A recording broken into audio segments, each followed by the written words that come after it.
एक ज़माने में मेहरबान शहजादी रहती थी जिसका नाम अरोरा ग्रेस और इसका शरारती भाई प्रिंस इलीन ब्राइटस्टोन था। एक दिन इंचेंटेड ऑर्चर्ड की तलाश के दौरान वो चांदी की शाख से लटकते एक शानदार सुनहरी सेब से ठोकर खा गए।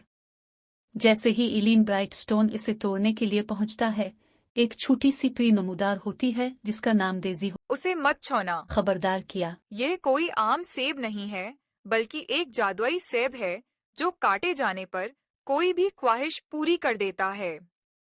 हैरत ज़दा बहन भाई डेज़ी से इल्तिजा करते हैं कि वो इसे आजमाने दे। हिचकिचाते हुए वो इत्तेफाक करती है, लेकिन सिर्फ इस सूरत में जब वो सेब को यकसा तौर पर बांटने का वादा करे। उन्होंने ऐसा करने का अहद किया और हर एक ने एक छोटा सा काट लिया। फौरन उनके सामने एक पुरानी किताब नमूदार हुई। इसके सफ़हात जादुई रोशनी से जगमगा रहे थे। डाइसी खुशी से हाँप गया। यह हर वक्त की अफसानवी किताब थी जिसके बारे में सोचा जाता था कि सदियों से खोई हुई है। जैसे ही अरोरा ग्रेस ने किताब खोली, अल्फाज ने जादुई तौर पर खुद को सफ़हात पर लिखना शुरू कर दिया।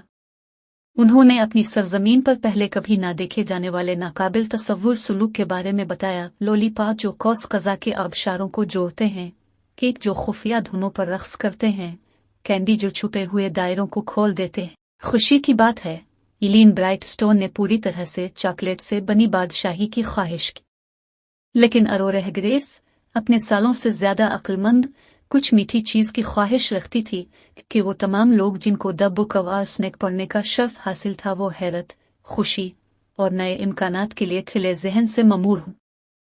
इस दिन से Aurora Grace, Eileen Brightstone, Daisy Star Weaver और जादुई किताब सफर के साथी बन गए, जहां भी वो गए गैर दरियाफ्त शुदा जायकों और दावतों की खुशी को फैलाते रहे।